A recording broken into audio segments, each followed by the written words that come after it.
Hi friends. आज हम शुरू करेंगे चैप्टर 16 का पार्ट 1, पर्यावरण और पारिस्थितिकी आंदोलन। जैसे जैसे वैश्वीकरण बढ़ रहा है, प्रदूषण बढ़ रहा है, वैसे वैसे ऐसे सामाजिक आंदोलनों का होना एक आम बात है। पर्यावरण आंदोलन हमारे समाज में महत्वपूर्ण आंदोलन का रूप ले चुका है। जैसे कि इसकी शुरुआत हुई 1972 के स्टॉकहोम सम्मेलन में। पर्यावरण के ऊपर बातचीत करने वाला पहला सम्मेलन था। बहुत इंपॉर्टेंट सम्मेलन है 1972 का स्टॉकहोम सम्मेलन। इस आंदोलन के बाद हरित आंदोलन, हरित पारिस्थितिकी जैसे आंदोलन मशहूर हो गए।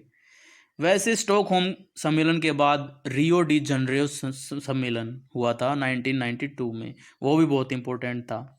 इन आंदोलनों में क्या मुद्दा उठाया गया?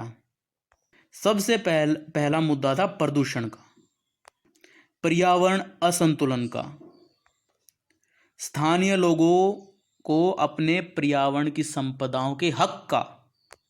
आज इस तरह के पर्यावरण आंदोलन विश्वव्यापी हो चुके हैं और भारत भी इससे अछूता नहीं है।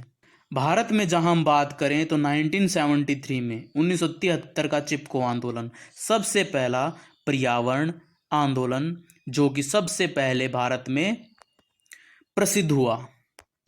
इस आंदोलन की वजह से पूरे देश का ध्यान इस ओर आकर्षित हुआ।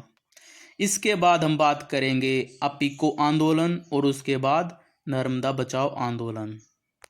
तो चलिए शुरू करते हैं। भारत में पर्यावरण आंदोलन, महत्व और मुद्दे। जो भारत में आंदोलन चलाए गए वो पश्चिम देशों के आंदोलन से थोड़ा हटके थे, अलग थे। भारत के जो आंदोलन थे उसमें महिलाएं थी, दूर दराज के इलाके के लोग थे, गरीब लोग थे, मूल निवासी थे, जनजातीय लोग थे, यानी आम जनता इन आंदोलनों में भारत के साथ बिल्कुल जुड़ी हुई थी। अब हम बात करेंगे जन आंदोलन में चिपको आंदोलन। सबसे पहले जो चिपको आंदोलन था, इसकी जो पृष्ठभूमि थी, यानी इसकी शुरुआत तो स्वतंत्रता पूर्व थी, लेकिन आंदोलन 1973 में व्यापक रूप ले चुका था। यह आंदोलन गढ़वाल क्षेत्र में शुरू हुआ था। उस क्षेत्र में वनों की कटाई के लिए जो वन हमारे थे, वो एक ठेकेदार बहुराष्ट्रीय कंपनी थी, सायमंड कंपनी, जो खेल व्यापारी कंपनी थी। सबसे पहले कंपनी चमोली जिले में पहुंची वनों की कटाई के लिए। तब इसका विरोध होने लगा। तब वहां के लोग कहाँ गए? दशोली ग्राम स्वराज संघ के पास गए। तो सबसे ज़्यादा महत्वपूर्ण भूमिका उन्होंने निभाई, उसमें है सुंदरलाल बहुगुणा और चांदी प्रसाद भट्ट। सबसे पहले लोग क्या करने लगे? उन कंपनियों के गाड़ी के सामने लेटने लगे, उन कंपनियों की लकड़ी के गोदामों में आग लगा दी। लेकिन ऐसे उनका ये तरीका था, ये सफल नहीं हुआ। तब वहाँ के प्रसिद्ध नेता चंडी प्रसाद भट्ट ने बताया कि आप पेड़ों से लिपट जाओ। ऐसे हमारे चिपको आंदोलन की शुरुआत हुई। इस आंदोलन में महिलाएं भी आगे बढ़ चढ़कर भाग लिया और ये चिपको आंदोलन पूरे देश में फैल गया। इसी आंदोलन के बाद नेक्स्ट जो आंदोलन हुआ, अपिको आंदोलन। इसी की तर्ज पर कर्नाटक में पश्चिमी घाट के स्थानीय लोगों ने 1983 में अपिको आंदोलन शुरू कर दिया।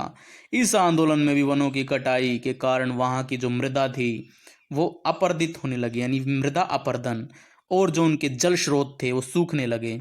जनता में आक्रोश आ गया और वो क्या चाहते थे? वो चाहते थे वनों की कटाई पर हो रोक। और आगे एक और घटना हो गई। वहाँ के सकलानी गांव में वनवासियों को ईंधन, चारा और शहद, जो वे आजीविका के जो साधन थे, उन पर भी रोक लगा दी।